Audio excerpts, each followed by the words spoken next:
Channel commerce with me. ये video number 4 है। Video number 1, 2, 3 में आपको मैंने बता दिया कि कंपनी लॉ कहाँ से आया है, इसके फीचर्स क्या क्या है, इसके ऑब्जेक्टिव्स क्या क्या है, ठीक है, और प्रोविजंस क्या क्या है, ये सब कुछ मैंने वीडियो नंबर 1, 2 और 3 में बता दिया। अब वीडियो नंबर 4 में अपन बताएंगे कि एप्लीकेशन ऑफ दिस एक्ट, मतलब ये जो एक्ट है कंपनी एक्ट 2013 में किस किस के ऊपर एप्लीकेशन होता है, मतलब किस किस के ऊपर लागू होता है। तो आपका क्वेश्चन कैसे आएगा? क्वेश्चन आएगा explain scope and application of the companies act 2013 का, ये क्वेश्चन आ सकता है। देखो ठीक है, और वीडियो आपको नहीं मिलेगी, ये वीडियो आपको नहीं मिलेगी यूट्यूब पे, तो इसको अभी से अच्छे से पढ़ लेना। पहली कंपनी, पहला पॉइंट है all companies incorporated under the act और under any previous company law. मतलब ये जो एक्ट है कंपनी एक्ट 2013 में किसके ऊपर एप्लीकेबल होगा? वो कंपनीज के ऊपर एप्लीकेबल होगा जो क्या होगी, कंपनी एक्ट के अंदर रजिस्टर्ड होगी, या इस एक्ट से पहले जो भी एक्ट था उसके अंदर रजिस्टर्ड है वो कंपनी, उसके ऊपर क्या होगा, ये एप्लीकेबल होगा। कौन सा एक्ट? Company act 2013। बोलते हैं ना कि ये वाला एक्ट किसके ऊपर एप्लीकेबल होगा?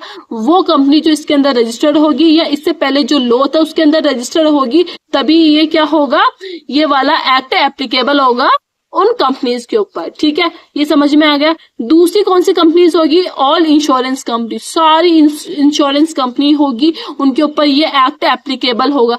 और किस किस के ऊपर नहीं होगा? वो है provision of the company provision of the insurance act 1938। जो भी इंश्योरेंस एक्ट 1938 के अंडर में इंश्योरेंस कंपनी आएगी, ठीक है, प्रोविजंस को फॉलो करेगी, उसके ऊपर ये फॉलो नहीं होगा। कौन सा? कंपनी एक्ट 2030, क्योंकि इसका खुद का एक्ट है तो वो इसके ऊपर क्यों बेस्ड होगी। तो ठीक है, provision regulatory and development authority act 1999। देखो इन दो एक्ट को छोड़कर इसके अलावा जो कंपनी होगी इंश्योरेंस कंपनी, उसके ऊपर कंपनी एक्ट 2013 वाला एप्लीकेबल होगा। तो समझ में आ गया कि कौन पहला क्या था, जो भी कंपनी एक्ट के अंदर रजिस्टर होगा उसके ऊपर एप्लीकेबल होगा, और सभी इंश्योरेंस कंपनी के ऊपर एप्लीकेबल होगा एक्सेप्ट द बोथ।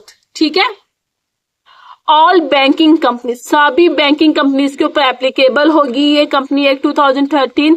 किसको छोड़ के? Provision of the banking regulation act 1949 के अंदर जो कंपनी रजिस्टर्ड होगी उन्हें छोड़कर इसके अलावा जो भी बैंकिंग कंपनी है वो इसके अंडर में आएगी। ठीक है, ऑल जनरेशन और सप्लाई ऑफ इलेक्ट्रिसिटी। देखो आपको एक पॉइंट आपको यहाँ समझ में आ गया होगा कि जो कंपनी अपनी खुद की एक्ट में रजिस्टर्ड है तो वो तो उसके अकॉर्डिंग फॉलो होगी। ठीक है, और जो इसके एक्ट के अंदर रजिस्टर्ड नहीं है वो किसके अंदर फॉलो होगी? कंपनी एक्ट 2013 में होगी। इसी तरीके से जो बैंकिंग का जो एक्ट है वो है बैंकिंग रेगुलेशन एक्ट 1949, जो इसके अंदर रजिस्टर्ड होगी वो इसके अकॉर्डिंग फॉलो होगी। इसके अलावा जो कंपनीज है वो सारी किसके अंदर होगी? आपकी कंपनी एक्ट के ऊपर होगी।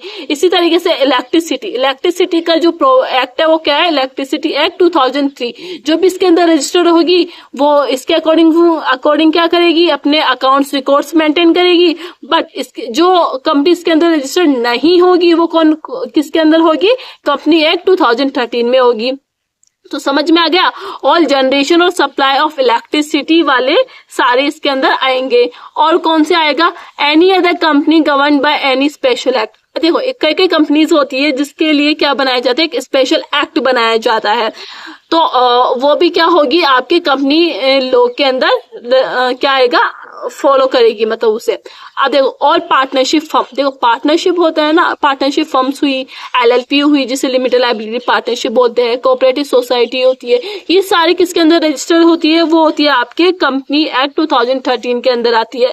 जो भी फॉरेन कंपनी है पर उसका एग्जिस्टेंस कहाँ है, उसका बिजनेस कहाँ है? इंडिया में है, मतलब है फॉरेन कंपनी पर इंडिया में रन कर रही है, इंडिया में उसका बिजनेस है, वो भी किसके अंदर रूल्स किसके फॉलो करेगी? कंपनी एक्ट 2013 के फॉलो करेगी। और जो भी गवर्नमेंट कंपनी होगी वो भी सारी क्या करेगी?